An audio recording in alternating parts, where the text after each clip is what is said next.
Olá, olá pessoal, bem-vindos ao nosso webinar sobre a LGPD, onde a gente vai conversar aqui sobre o cenário atual, as incertezas e por que não perder o foco, tá? Meu nome é Paulo Tavares, prazer, sou advogado aqui na IDEUOL e faço parte do nosso time jurídico. Antes da gente começar, eu queria também explicar um pouco sobre o que a IDEUOL faz. A IDEUOL é uma empresa de tecnologia, né, e segurança, especializada em desenvolver soluções automatizadas de verificação de identidade, feitas para facilitar o onboarding de usuários em organizações de diversos segmentos e também para auxiliar o seu negócio a ficar em conformidade com legislações específicas. Tá? Bom, quem está aqui com a gente hoje para discutir esse assunto é o Daniel Arbix, Head de Legal do Google, e também o Fabrício Mota, que é membro do Conselho Nacional de Proteção de Dados. Primeiramente, para a gente começar o papo, eu queria começar já com uma pergunta aqui para o Fabrício. Fabrício, tem como você nos explicar como o contexto de incertezas em torno da entrada em vigor da LGPD foi sendo construído? Oi, Paulo, Daniel, prazer estar aqui com vocês. Obrigado aí pelo convite. Poxa, sempre que me colocam essa pergunta, eu fico com medo de não ajudar em nada. Então, enfim, mas talvez seja isso que vai acontecer, porque, Paulo, realmente é um cenário, como você já falou, de muita incerteza. É difícil você conseguir fazer qualquer tipo de planejamento no Brasil em função dessas intempéries políticas, né, que a gente vive. Nós tínhamos uma previsão inicial de vigência, de entrada em vigor da LGPD de 18 meses, que já havia sido uma batalha, né, era um prazo considerado longo à época. Depois, 6 meses depois que a lei foi sancionada, veio uma medida provisória, prorrogou por mais 6 meses, então chegamos a um total de 24 meses. Até pouco antes aí de abril, até início de março, nós tínhamos a expectativa de que a lei entraria em vigor em agosto deste ano, todo mundo trabalhando com essa data, e veio a pandemia, né, claro, provocando essa turbulência global, e o Brasil não fugiu desse cenário, e um movimento muito forte, gestado pelo próprio Senado Federal, né, no sentido de ouvir, né, de dar eco para alguns apelos de alguns setores e prorrogar a LGPD um pouco mais. Então, tínhamos essa expectativa de que isso até início de abril, tínhamos a expectativa de que a lei seria prorrogada, a sua vigência seria prorrogada para janeiro de 2021 e as sanções para agosto. Então, novamente, todo mundo trabalhando com essa perspectiva. Como nada é fácil nesse país e nada é tranquilo, vem uma medida provisória completamente inesperada. Se você dissesse para mim, Paulo, no início do ano, Fabrício, você acha que vai prorrogar a LGPD? Eu diria, eu acho que prorroga. E eu diria que prorrogaria por medida provisória, porque eu não enxergava no Congresso uma força política suficiente para um assunto dessa natureza ser gestado pelos parlamentares e ser levado adiante. E aí mudou todo o cenário, veio a medida provisória, veio o projeto de lei, e depois a tal da medida provisória apareceu no meio do caminho, enquanto o Congresso ainda estava discutindo o que fazer com o projeto de lei. Então isso foi muito surpreendente, até pelo aspecto da estratégia política do presidente da República. E é uma estratégia muito curiosa, para não dizer, enfim, pouco contida, de por que usar esse instrumento tão valioso e tão excepcional quando você já tinha um debate avançado no Congresso Nacional. E o mais interessante, qual que é a real eficácia de publicar uma medida provisória prorrogando um prazo que não está em... E isso é muito curioso de você trabalhar. Bom, resultado, essa medida provisória bagunçou, precisa, não gostaram dessa iniciativa, reagiram, como a gente vem alertando desde sempre. Esse tipo de iniciativa, quando é feita num cenário já como esse, em que o Congresso está tocando um assunto, ela é muito mal vista pelos parlamentares, e foi exatamente o que aconteceu. Os parlamentares resolveram, então, se contrapor a essa proposta, e o presidente do Senado já meio que sentenciou até mesmo o próprio destino da medida provisória. Já falou, olha, essa medida provisória vai caducar. O que nós temos de pragmático hoje? Um projeto de lei que prorroga sanções para agosto de 2021 foi mandado para a sanção do presidente da República, ou para veto. Eu acredito que vai ser sancionado, eu não acho que o presidente vai vetar. E temos uma sentença política decretada em relação à medida provisória, que, por sua vez, joga tudo para maio. O que vai decorrer disso não dá para saber. Eu acho que um mês atrás havia o interesse de prorrogação da lei, um mês depois mudou esse interesse para que a lei entrasse em vigor em agosto. E a medida provisória, a validade dela inicial vai até final de junho. Então temos mais um mês pela frente, onde tudo pode mudar mais uma vez, e esse cenário pode ganhar um outro contorno. Então, de concreto, nós temos apenas isso. A prorrogação aconteceu. A medida provisória está vigente, ela não foi derrubada, não foi rejeitada, não foi impugnada, não foi devolvida. É basicamente esse. Temos uma prorrogação efetiva. Se você for olhar a LGPD hoje, ela já está alterada do ponto de vista legislativo para sua entrada em vigor em vai voltar para 16 de agosto. Então, enfim, como eu falei, de um modo geral, quando essa pergunta é feita, eu não consigo contribuir muito, porque, infelizmente, esse é o cenário político que a gente vive. Não dá. O que eu só lamento é que isso esteja acontecendo. Mudança de lei devia ser algo um pouco mais estável, né? Não devia ocorrer tantas mudanças. No mesmo ano, você vai ter 2 ou 3 datas diferentes para a entrada em vigor da lei. E não é demais lembrar, Paulinho, que a própria data de entrada em vigor da LGPD, que na minha opinião é 16 de agosto, não é unanimidade na doutrina. Então tem gente que aposta em vários, até em agosto mesmo tem predominância, mas tem gente que fala que a lei vai entrar em vigor 14, 15, 16. O Ministério Público Federal mandou uma nota técnica para a Câmara dizendo que vai entrar em agosto, dia 20 de agosto, vai entrar em vigor dia 20 de agosto, e tem uma doutrina que foi criada, que eu acho que é minoritária, que a lei vai entrar em vigor dia 29 de dezembro. Então, tem para todos os sabores, você pode escolher o sabor da sua preferência. Entendi. Só importante comentar também que a discussão também girou em torno aí das fake news, né?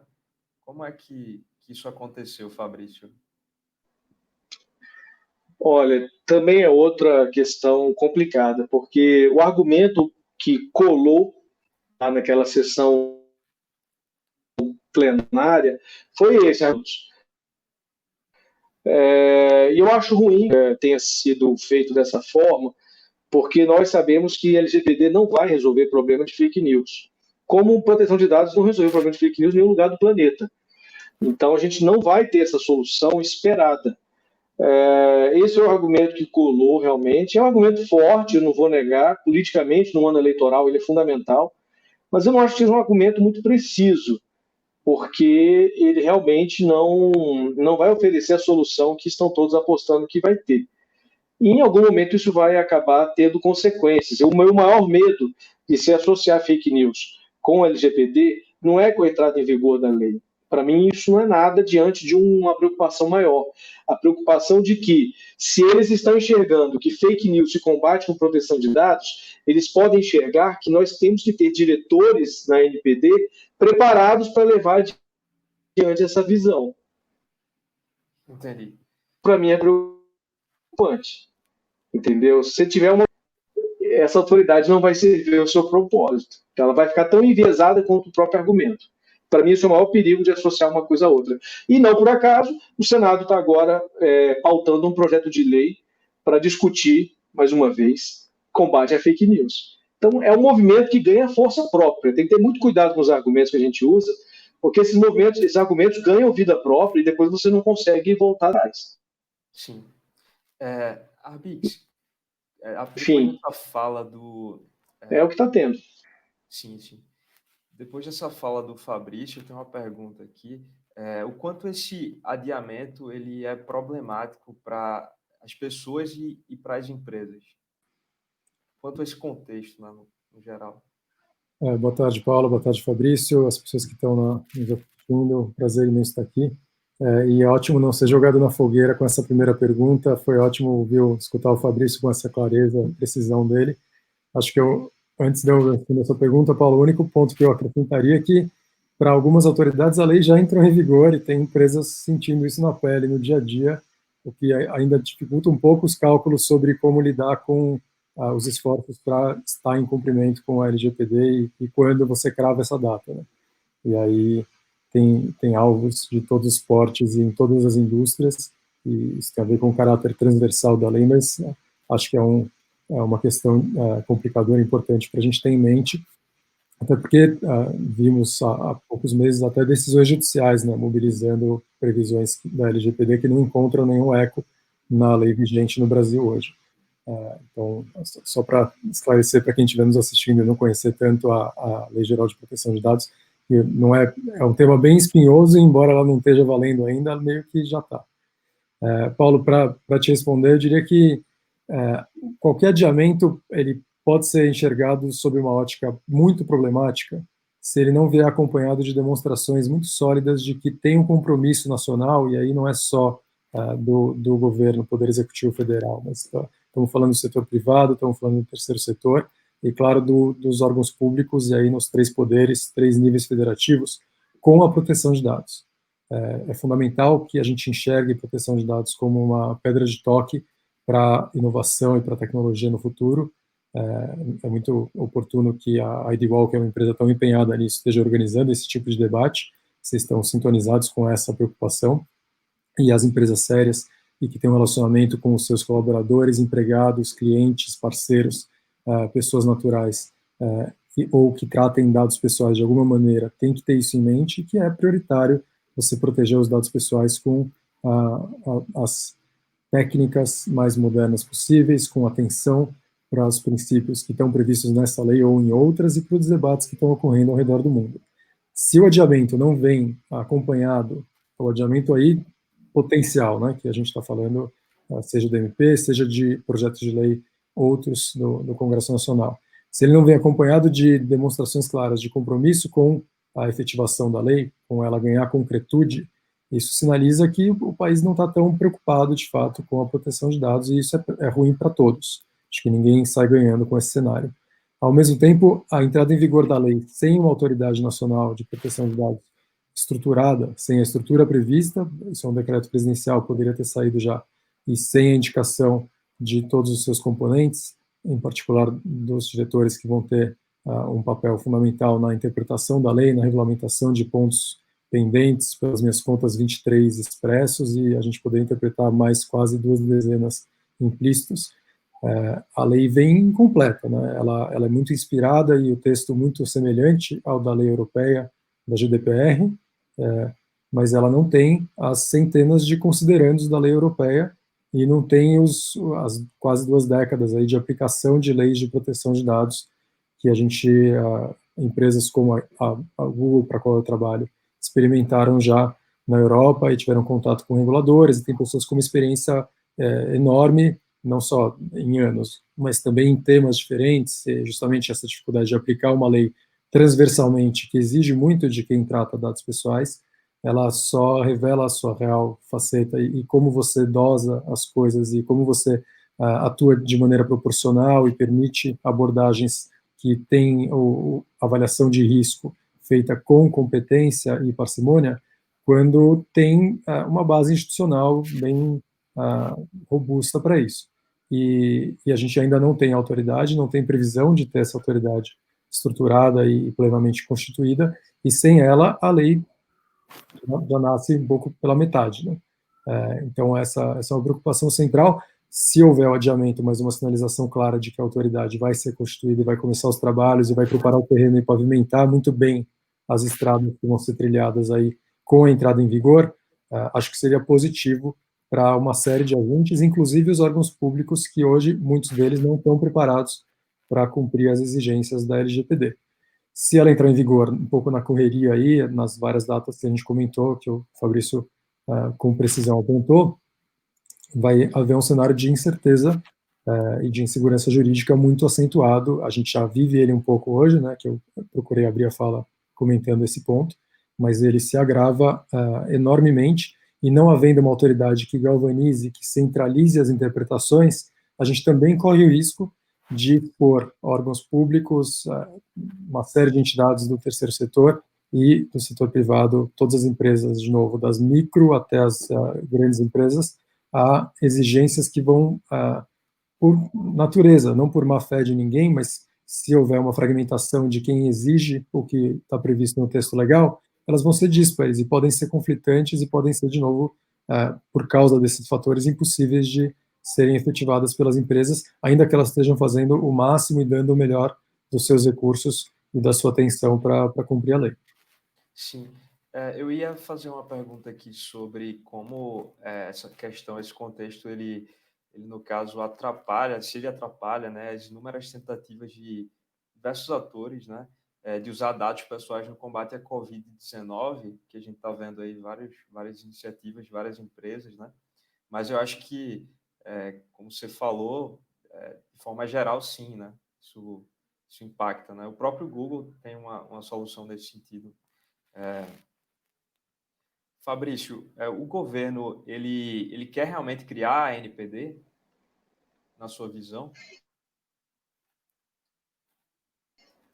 Essa A pergunta preocupação. fácil, né? Mas vamos lá. Olha, Paulo, claro, eu não converso com o presidente Jair Bolsonaro. A gente tem que lembrar que, nesse momento, a decisão, essa caneta está com ele especificamente. É dele a decisão, assim como foi dele a decisão de prorrogar a LGPD, assim como através de medida provisória, assim como foi dele também a decisão de criar uma estratégia de governo digital. Né? Tudo isso leva a caneta dele. O que eu acredito, e não com base no que eu sei a respeito do que ele pensa ou das pessoas ao redor dele, mas eu acredito que o governo tem interesse em dar seguimento para esse assunto. Um dos primeiros gestos do governo nesse sentido foi a edição de uma medida provisória, foi a segunda medida provisória que o governo editou, que o presidente editou desde que tomou posse, em que na reestruturação dos ministérios e dos órgãos da administração pública federal, ele manteve a autoridade lá, como ela deve estar realmente vinculada ali à presidência da República. Essa edição desse decreto federal que criou a estratégia de governo digital, ela fala claramente que um dos seus objetivos é exatamente promover a adequação da proteção de dados no setor público. Então, existe uma declaração de intenções formalmente publicada, né? É um documento formal, público, que foi editado, e até onde, aí sim, agora trabalhando com as informações que a gente tem, onde eu sei que apurar. A questão de por criou e quando ele vai criar já envolve aí sim uma engenharia política. Evidente, não uma relação política muito afável com o Poder Legislativo. O Senado Federal é a casa que tem a atribuição para sabatinar os diretores da NPD. Existem outros órgãos de fiscalização, outros órgãos com poder regulador, cujas diretorias estão vagas, esperando sabatina do Senado já desde o ano passado, e essa sabatina não aconteceu. Então, tudo isso são indicativos de que realmente, mesmo que o governo queira criar autoridade, ele não vai conseguir muito facilmente, porque vai depender também de um juízo de oportunidade, de um juízo de experimentação, digamos, do Senado. Né? O Senado está ali com essa atribuição, não é à toa. Claro que ele pode, sim, aprovar os nomes sem se preocupar muito com com seus currículos, mas não é isso que se espera de uma casa legislativa como o Senado. E a gente sabe que todos os nomes de autoridades, antes mesmo de serem encaminhados para o Senado, sempre ocorre uma avaliação de oportunidade política, né? Será que esse nome vai encontrar resistência no Senado? Será que não vai? O Senado já se manifestou algumas poucas vezes pela rejeição de indicados do presidente para alguns cargos. Isso já aconteceu. Não é muito frequente, mas já aconteceu. E cabe, efetivamente, ao Senado essa atribuição. Então, não vai levar esse assunto adiante, sim, mas o problema todo dessa questão não é isso, é quando, né? E esse quando realmente aí não tem bola de cristal que resolva esse problema. Não existe. Entendi. Acho que travou aqui. Fabrício? Enfim. Estou ouvindo. Eu estou te ouvindo. Tudo bem. Então, tendo em vista aí todo esse contexto da NPD, né, de criação, enfim, efetiva construção, e também das atuações do Ministério Público, né, de PROCONs em torno desse tema, tem uma pergunta que eu acho que é bem pertinente, né? Nesse caso, existe a possibilidade de órgãos atuantes que atuam, né, a partir do tema da proteção de dados, eles capturem um pouco essa competência da NPD? Você vê essa possibilidade? Rapaz, isso já está acontecendo. A pergunta é para mim? É para mim, né? Isso. Já está acontecendo isso, já. Não precisa esperar a lei entrar em vigor, não. A temática de proteção de dados já está sendo cada vez mais levada como estratégia de atuação do poder de polícia de alguns órgãos no Brasil. E isso é uma coisa que eu não dá para culpar esses órgãos. Eu não atribuo culpa nenhuma para esses órgãos nesse assunto, porque realmente o que existe é um novo valor que a sociedade está se atribuindo em termos de privacidade. A privacidade, ela hoje tem uma dimensão muito mais madura, muito mais pertinente e com maior repercussão do que antes. Aquele argumento que foi usado nas ADINs lá do Supremo, né, nas ações diretas de inconstitucionalidade, em que o Procurador-Geral da República e o Advogado-Geral da União usaram a lista telefônica como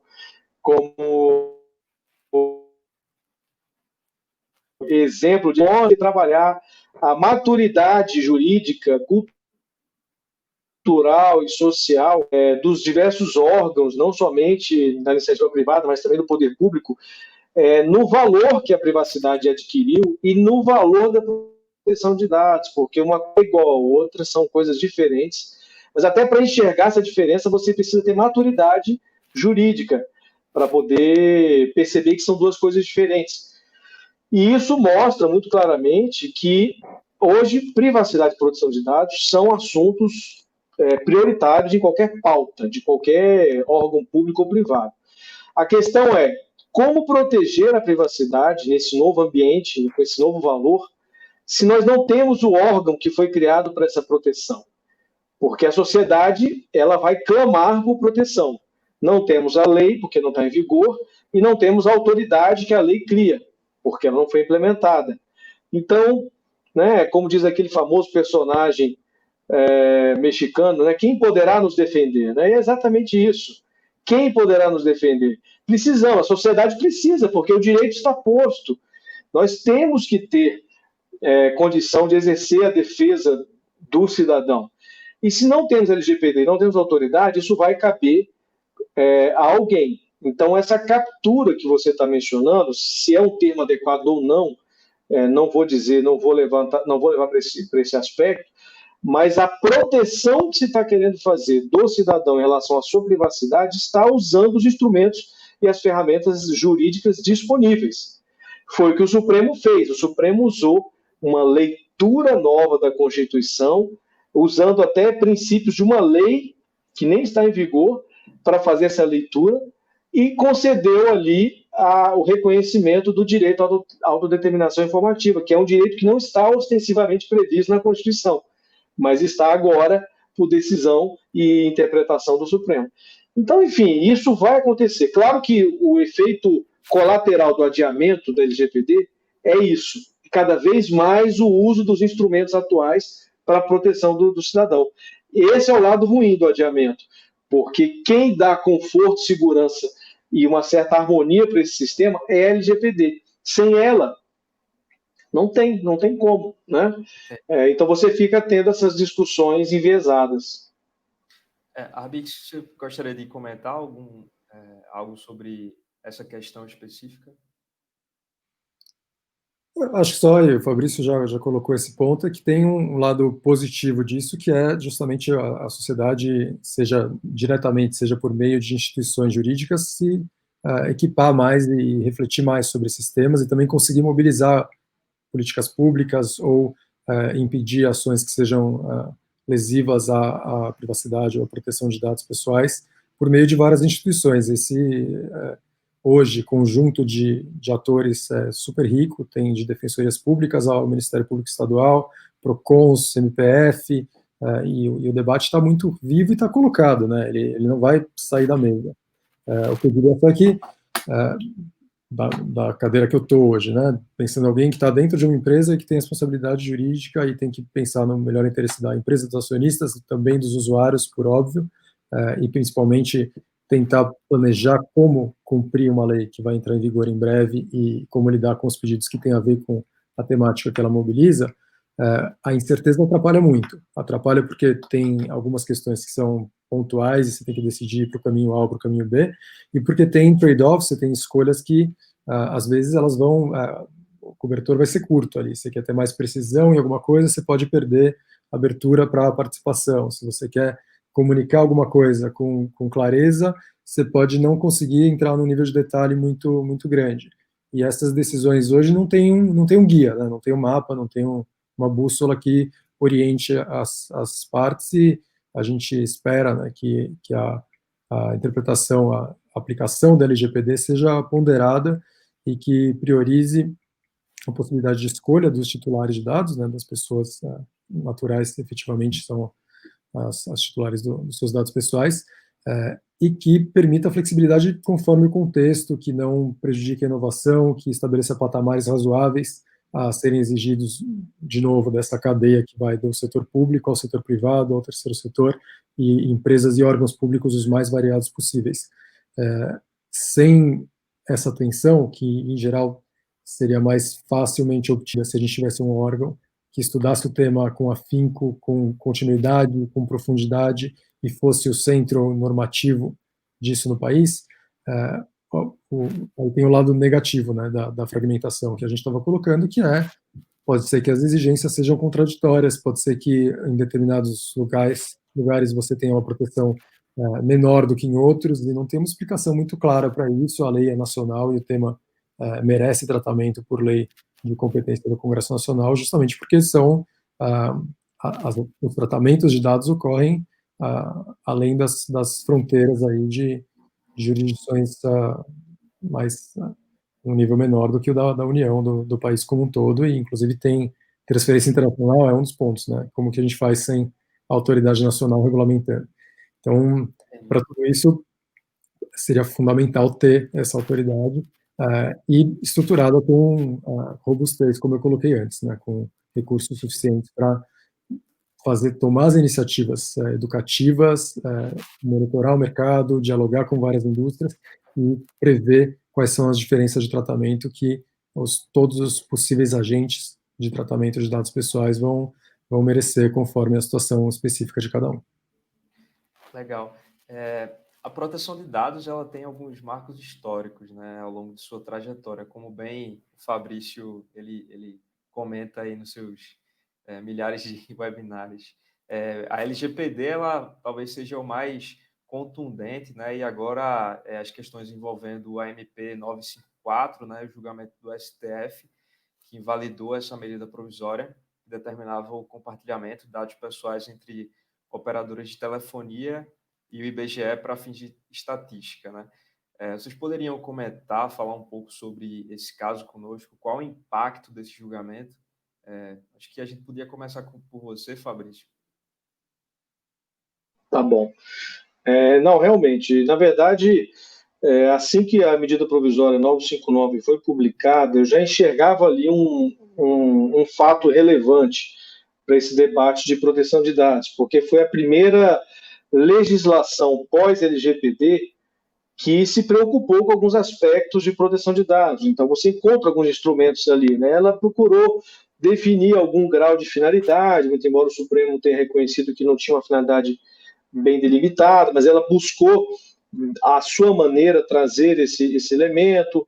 Ela criou algum grau de justificativa para a coleta desses dados. Ela também se preocupou com algum tipo de controle ou alguma forma de documentar o balanceamento aí de questões relevantes aos riscos do titular, quando ela menciona o RPD, né, muito embora seja o RPD a posteriori, mas está posto lá na medida provisória. E, claro, a decisão do Supremo realmente é o marco mais relevante. Então, nós temos a LGPD e depois da LGPD tinha que fazer aquela trilhazinha, né, que todo mundo gosta de fazer, né, os gráficos bonitinhos aí, que vocês fazem muito bem. Tem a LGPD e depois você tem essa decisão, que é uma decisão histórica realmente. Eu acho que é uma decisão muito importante em termos de proteção do cidadão, né, de proteção dos interesses, dos direitos do cidadão, mas eu vejo também alguns pontos bastante preocupantes da decisão, se ela estiver dissociada da entrada em vigor da LGPD. A decisão ela trouxe ali, ela reconheceu a existência do direito à autodeterminação informativa, legal, excelente. Nós estávamos já caminhando nesse sentido também, né? O Congresso já estava em estágio avançado de discussão sobre a PEC 17, que faz exatamente a mesma coisa quando ela constitucionaliza o direito à proteção de dados pessoais, mas a decisão trouxe balizas, através de suas fundamentações, que tocam em alguns princípios que estão propostos na LGPD, como o princípio da necessidade, o princípio da adequação, o princípio da segurança informacional e, claro, o princípio da finalidade. E a gente sabe que os princípios regentes da proteção de dados são apenas uma parte de um sistema complexo, que é o sistema regulatório de proteção de dados. Eles não são suficientes. Para dar concretude para esses princípios, você precisa de vários institutos que estão na lei, como, por exemplo, a previsão de bases legais. Você precisa desse conforto regulatório, porque senão o risco que você corre ao construir a discussão da autodeterminação informativa é você entender que, pela lógica do controle que o cidadão tem que ter sobre os seus dados pessoais, esse controle só seria exercido pelo consentimento ou por algum grau de autorização, o que não tem a menor condição de se sustentar hoje em dia. A nossa sociedade hoje, em detrimento do interesse do próprio cidadão, ela não sobrevive ao consentimento como base legal única para o tratamento. A gente precisa da pluralidade que a LGPD e outras regras de proteção, e outras normas de proteção de dados apresentam. E isso não foi totalmente ou quase não foi discutido no âmbito das ADINs, do julgamento da cautelar das ADINs.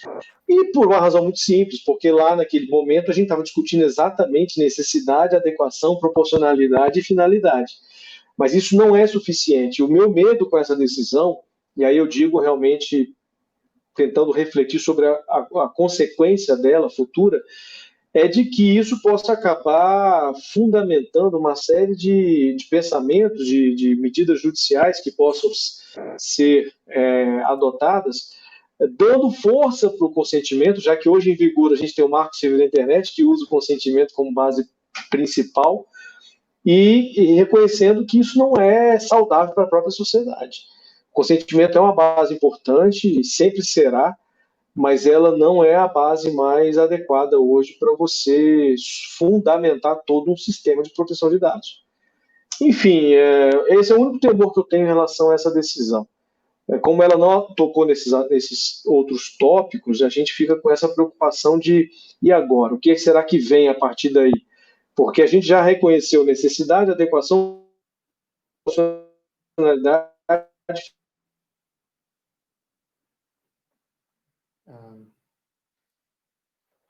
Acho que o Fabrício caiu, talvez. Fabrício, Falhazinha aqui. Mas, enfim, não sei se deu para ouvir tudo que eu falei, mas é basicamente, minha preocupação é essa. certo. Se a LGPD ela tivesse em vigor, essa MP teria espaço, na sua opinião, Arbix?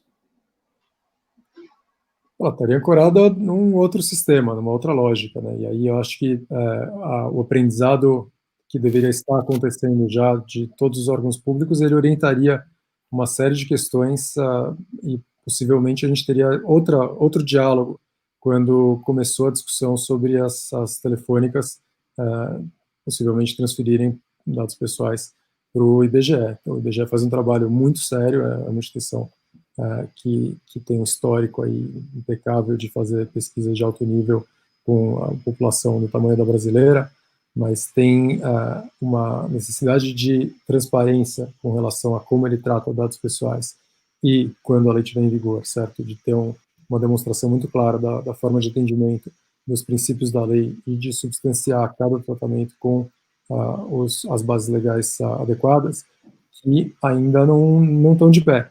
E isso fragiliza muito a estruturação de uma parceria desse estilo, além dos pontos, e aí que o próprio Supremo tocou com bastante precisão ao louvar a iniciativa da LGPD e ao erigir a autodeterminação informativa ao status constitucional, como eles fizeram.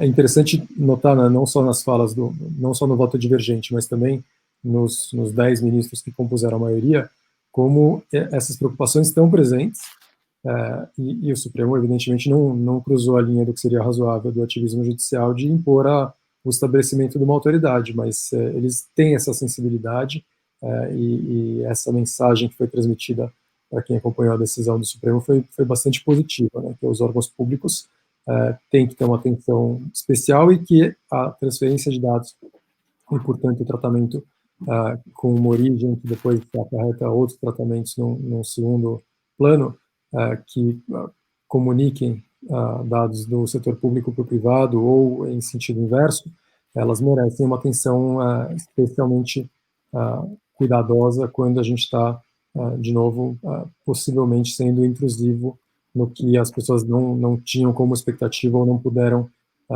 aí volto no ponto do Fabrício, né, ou opinar ou escolher, e aí a forma de opinar ou de escolher muitas vezes vai ser mediada pelo que o direito, pelo que a lei determinar, e por isso que a clareza com relação às bases legais disponíveis é tão importante.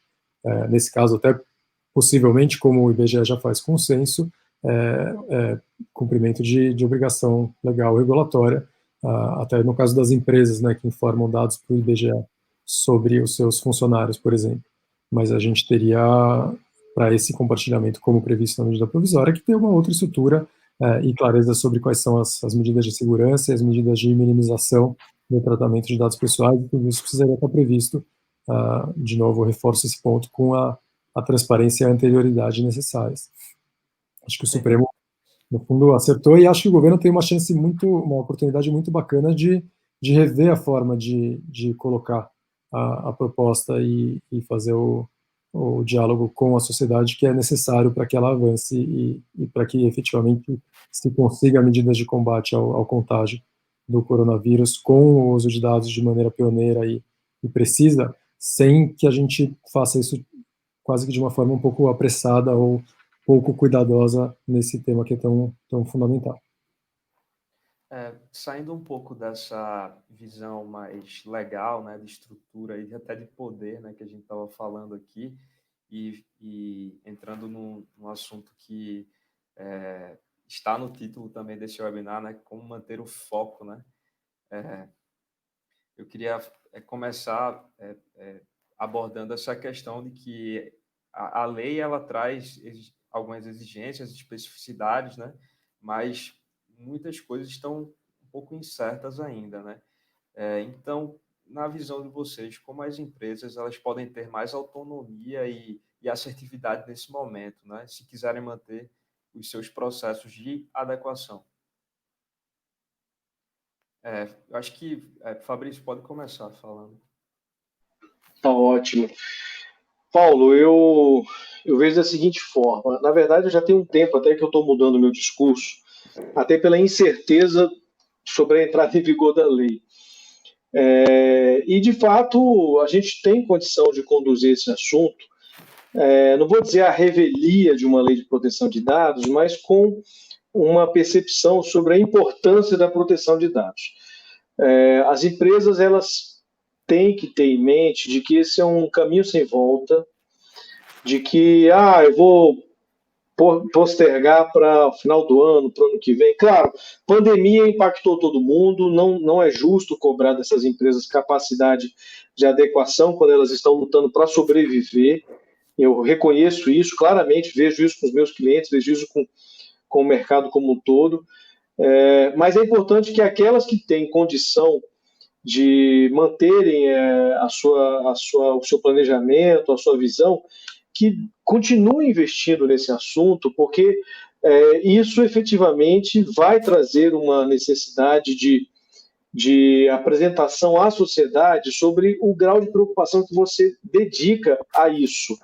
A gente está vendo agora o boom que está havendo no mundo inteiro sobre o aumento do consumo de serviços digitais. Quem, por acaso, ainda não estava online agora foi obrigado a ficar online.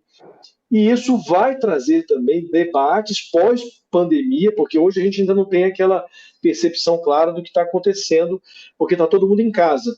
Mas a hora que as pessoas retornarem de suas casas, e algumas vão ficar em casa mesmo por decisão das próprias empresas, mas a hora que nós retornarmos a algum grau de normalidade, virão também os questionamentos.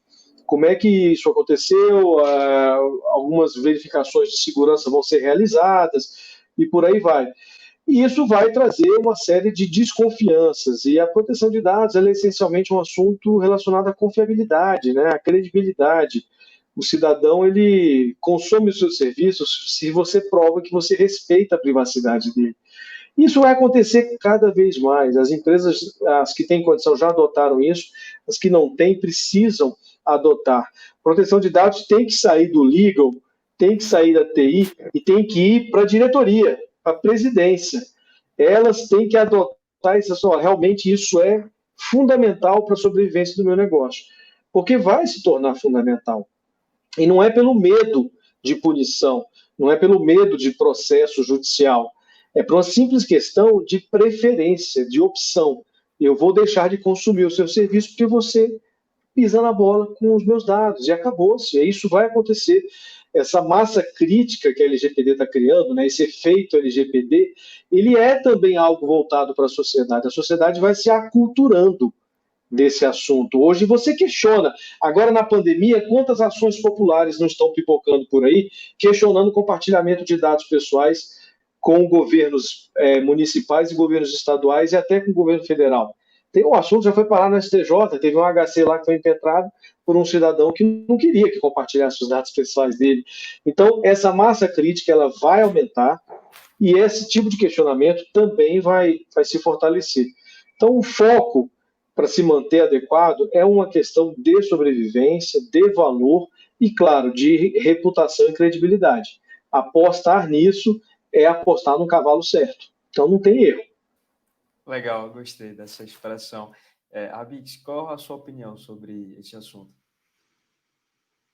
Eu acrescentaria só que não tem uma receita de bolo e cada empresa, assim como cada órgão público, cada entidade da sociedade civil vai ter os seus desafios. Tem dores que são compartilhadas, por óbvio. Eu vivo uma situação muito singular, né? O Google tem um histórico de lidar com a proteção de dados pessoais, erros e acertos e aprendizado, que faz com que a nossa abordagem seja muito evolutiva. A gente nunca fez uma grande revolução. O que eu diria que é mais revolucionário, olhando para trás, mas que foi construído a passos constantes, mas pequenos, um de cada vez, foi uma mudança cultural dentro da empresa. Desde a época de debates nos Estados Unidos com a Federal Trade Commission, na Europa com as diretivas europeias, depois com o GDPR, a empresa foi mudando um pouco a maneira de pensar de quem desenvolvia produtos que exigiam tratamento de dados pessoais e que a regra, pensando 20 anos atrás, quando a engenharia começava a desenvolver alguma coisa, era a gente vai coletar esses dados porque eles podem ser úteis. E aí você não leva em conta a finalidade, não leva em conta a necessidade, não leva em conta adequação, muito menos minimização, né, que é um princípio que está cristalizado na LGPD. Então, essa mudança cultural, ela exigiu uma série de debates internos, ela exige ainda treinamentos, rediscussões e principalmente abertura para a oxigenação do debate interno, e a empresa se colocar publicamente em espaços como esse e outras frentes de debate para ser, no fundo, assim, participante de um debate que é um debate candente, social, e que está em evolução também, né? Não só as normas, não só a regulação em si, mas também qual é a melhor maneira de proteger os dados pessoais, até onde o princípio da autodeterminação informativa exige isso ou aquilo, ou quais princípios a gente precisa entender que podem estar em conflitos em alguns momentos, aplicando os princípios legais, né, especificamente. Então, para que a empresa chegasse onde ela está hoje, que não é a perfeição, longe disso, mas a gente trilhou um longo caminho aí, em que a empresa consegue oferecer produtos que favorecem e dão privacidade, versões anônimas versões com a versão anônima de um produto, por exemplo, o navegador, o Chrome, sem nenhuma preservação de dados do usuário, o Google Maps, o YouTube com as suas versões da mesma maneira. Você prevê que alguns dados vão ser eliminados no momento de partida, de criação de documento, por exemplo, e tem um prazo de expiração. Essa série de soluções tecnológicas, ela só foi possível porque houve uma mudança cultural, de novo, alimentada com uma série de parcerias e diálogos constantes para fora da empresa e dentro da empresa com treinamentos recorrentes. Essa aposta no cavalo certo, como o Fabrício colocou, ela exige recursos e a dificuldade maior do momento que a gente vive, que as empresas têm não só recursos financeiros e humanos escassos, mas se tem foco, prioridade. Então, a situação de cada empresa vai ser muito variada e, necessariamente, para esse tema estar recebendo a abordagem adequada, ele vai precisar de inputs, de subsídios, que vêm de muitas frentes diferentes. A gente enfatizou bastante na primeira parte da conversa a questão da insegurança ou segurança jurídica. Processo legislativo, na sua versão talvez mais maluca, me fez lembrar bancos da faculdade, aprendendo o que é repristinação, com a medida provisória como está, mas ela exige dentro das empresas um diálogo, em especial das maiores, que vai muito além do jurídico, muito além da tecnologia da informação, da área de tecnologia de maneira mais ampla. O que eu diria só é que, para qualquer empresa, atenção para o tema e clareza com relação a como fazer as coisas e entender como o respeito aos dados pessoais, no fundo, as pessoas, né, que são os titulares desses dados, vai se traduzir em práticas das empresas, é fundamental. Aí, a partir daí, se vai fazer o mapeamento completo, se vai fazer gap analysis, quanto vai investir no compliance documental, já imaginando que a lei entre em vigor, a minha data favorita talvez seja 16 de agosto, no cenário essas últimas mudanças aí. Aí é outra história, e tem empresas que não vão se defrontar com algumas questões que vão ser, sim, da ordem do dia, quase que vida ou morte ali, como que a gente faz para resolver esse ponto de atrito no começo. Porque se os direitos estiverem garantidos numa lei posta e vigente, ainda que não haja sanções no primeiro momento, que é outro debate difícil, aí se faz sentido uma lei começar a viger sem as sanções, desacompanhada das sanções, mas como que eu reajo se alguém me pedir, por exemplo, o exercício do direito de acesso e tem o prazo de 15 dias? O que a autoridade vai considerar razoável dentro dos 15 dias? Qual o nível de profundidade da resposta?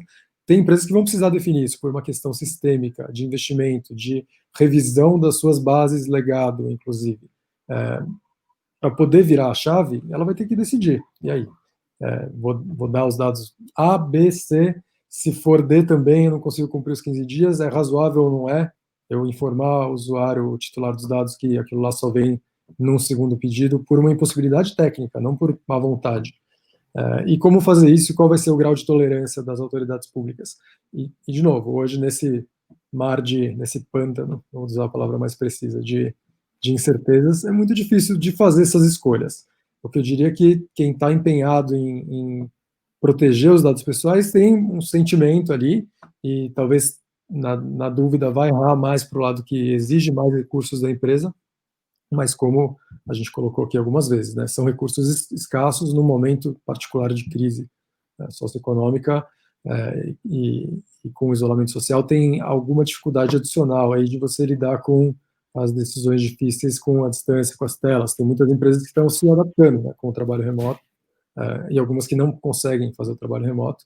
Então, não tem uma resposta mágica, não tem bala de prata nesse terreno, que não seja tenha o tema próximo do seu coração e, se houver um adiamento da lei, a gente também não pode perder de vista, a gente, eu digo, sociedade brasileira como um todo, que precisamos continuar trabalhando nisso e que o tema precisa ser prioritário, mesmo que tenha alguns meses aí de respiro até a lei entrar em vigor. Mas são as cenas dos próximos capítulos que, como o Fabrício colocou, não tem, eu também não tenho bola de cristal por aqui. Sim. Dentro desse contexto, né, de incertezas, enfim, acho que já dá para a gente analisar um pouco quais seriam os pontos críticos, né, e prioritários da LGPD que ainda precisam ser melhor definidos. Na visão de vocês, quais seriam esses pontos, Fabrício? Rapaz, olha, tem tanta coisa, mas vamos lá. Bom, vamos dividir esse grupo aí, pontos a serem definidos entre pontos interpretativos e pontos de regulamentação, porque você tem problema nas duas pontas, na verdade. Eu confesso que eu não fiz ainda uma análise, né? Já estou sendo bem cobrado por isso, então já está passando a hora de eu fazer essa análise sobre o que seria interessante e prioritário para a autoridade regulamentar. Mas eu acho que alguns pontos interessantes são aqueles relacionados aos incidentes de notificação de segurança, de violação de proteção de dados ou de segurança da informação. Acho que é importante. Tem um prazo lá que ninguém sabe exatamente qual que é, porque depende de regulamentação. Alguns pontos relacionados também ao DPIA, né, o Relatório de Impacto e Proteção de Dados. Nós precisamos de parâmetros e balizas para saber como fazer um RPD, segundo a visão da autoridade brasileira. A gente sabe como fazer segundo a visão das autoridades da União Europeia, mas a gente não sabe segundo a visão nacional, porque não tem. Mas é um ponto. O tal do DPO, né? Quem são, onde vivem, né? Do que se alimentam, a gente precisa saber também um pouco mais sobre o DPO, quem é que vai ocupar o cargo de DPO, quem que a autoridade entende que são as pessoas, ou quais são os requisitos, que a LGPD não nos traz esses requisitos, mas a autoridade pode nos ajudar a definir quem poderia efetivamente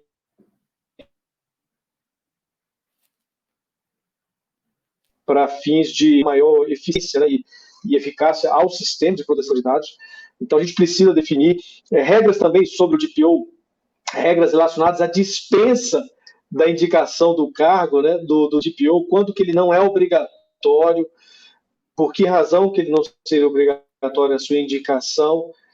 Claro que o DPO sempre vai ser importante que esteja presente, mas a gente precisa saber para fins de dimensionar as nossas obrigações regulatórias. Esse é um outro ponto também que eu acho que é muito relevante.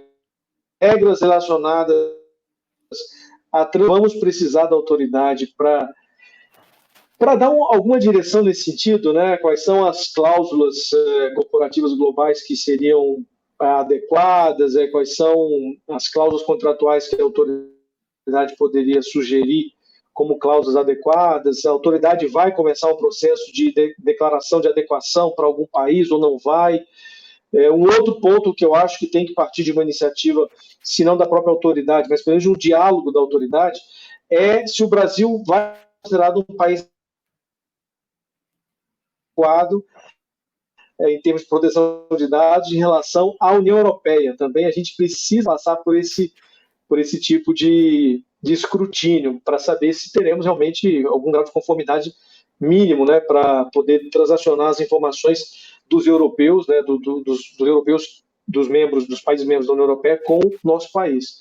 Mas há vários outros pontos. Eu acho que a anonimização também é um ponto que eu acho que precisava de um esclarecimento maior da autoridade, né, quais são os parâmetros adequados para se considerar um dado anonimizado, porque hoje em dia todo mundo acha engraçado que a gente vai nas empresas e sempre tem alguém de dentro que fala, vamos anonimizar. E eu acho engraçado que a resposta é quase ingênua. Ele falou, não sabe o que é, lá, porque a lei não se aplica. Mas aí quando vai estudar e tentar entender os parâmetros e a manutenção desse grau de anonimização, você vai ver que não é simples, né? Que é um processo complicado. E o último ponto que eu queria mencionar, para eu também não mencionar todos, é o direito à portabilidade, que esse é um ponto extremamente importante e nós estamos num blackout total aqui no Brasil em relação a isso. E, no entanto, é um direito assegurado ao titular. Mas sem esse direito, sem as regras do que seria e de como se daria a portabilidade dos dados, a gente não tem como efetivar. Então, enfim, mas com certeza a gente encontra os aí para discutir, mas esses são os que me vêm à mente agora. Entendi. Na sua visão, Arbix, quais seriam esses pontos críticos e prioritários? Você concorda com a visão do Fabrício nesse aspecto? O Fabrício listou quase todos, né? Então, difícil, porque todos são importantíssimos. Eu daria um destaque, se fosse escolher dois, aí para a realidade que eu vivo numa empresa multinacional que faz transferência internacional de dados, para esse ponto, primeiro, já toco no segundo, que é quase uma provocação, o Fabrício já sabe qual é. Mas a transferência internacional foi muito argumentado quando a LGPD estava pré-aprovação e logo após a aprovação dela no Congresso, que um potencial para o Brasil de explorar um diferencial competitivo e que para as empresas a adequação é fundamental e amplifica a capacidade delas de entrar em parcerias internacionais ou de fazer comércio internacional no sentido estrito, né? Importação, exportação, dar tranquilidade, acessar outros mercados. E o fato é que sem uma decisão com relação a esse ponto e sem você garantir níveis de proteção adequados e o reconhecimento por outras autoridades de proteção de dados estrangeiras de que o Brasil atingiu esse patamar, a gente não tem muito o que fazer que não seguir processos ad hoc, como várias empresas fazem hoje para transferência internacional entre as comunidades europeias, Europa e Estados Unidos. E, além de ser extremamente custoso, tem um nível de burocracia intenso aí, o compliance documental bem pior do que as pessoas já estão enxergando aí que pode ser o que virá com o LGPD, dependendo das escolhas da autoridade nacional, tem também uma questão de foco. Se eu vou me dedicar para o compliance documental para cada país novo, eu também limito a velocidade com que eu posso explorar novos mercados. E para uma empresa brasileira se internacionalizando, esse desafio é um pouco ingrato, é um desafio a mais ali, uma pedra no meio do caminho. Então, resolver a questão da transferência internacional exigirá da autoridade a regulamentação, espero, de uma maneira flexível, ágil e que dê múltiplas opções para quem precise fazer essa transferência internacional, de novo, sem cercear a inovação, mas também esse diálogo com autoridades estrangeiras que o Fabrício colocou. Então, se eu fosse destacar dois, eu destacaria esse, e o segundo é o relatório de impacto de proteção de dados, por isso a provocação, porque certamente talvez um dos temas de menor consenso entre as pessoas que estão se aventurando aí no mundo do compliance em proteção de dados pessoais, porque quando a lei fala poderá exigir, da autoridade, ela não deu parâmetros claros e é muito difícil para as empresas e para os órgãos públicos também, em princípio sujeitos a essa mesma norma, saberem quando, como, com que profundidade fazer algum tipo de justificativa prévia que vá além da escolha da base legal para aquele tratamento específico, que vá atender a esse requisito. Ou, o que a autoridade pode também decidir, se ela pode construir esse relatório pós-requisição da autoridade, e aí com contornos que a autoridade também poderia definir.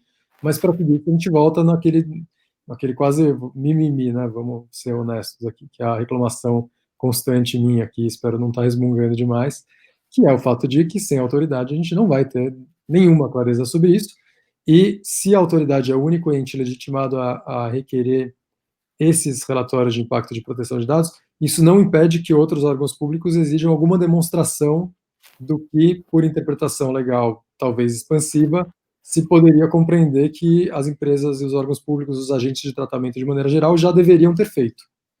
Então, eu acho esse talvez um dos pontos mais cruciais para a autoridade, é um nó a ser desatado nos primeiros dias de atuação da NPD, estando a lei em vigor ou não. Bem, a gente já se aproxima aqui do final, temos mais 10 segundos aqui. Gente, muito obrigado por terem aceitado o convite. Eu acho que foi muito enriquecedor esse debate aqui. Muito obrigado também a todo mundo que se inscreveu. Esse webinar ele vai ficar gravado, tá? A gente vai disponibilizar. E é isso. Acompanhe a nossa página, nosso blog, que vem muitas novidades aí na frente, tá bem? Muito obrigado e até mais, pessoal. Foi um prazer, obrigado. Obrigado. Então, obrigado, Fabrício. Contigo.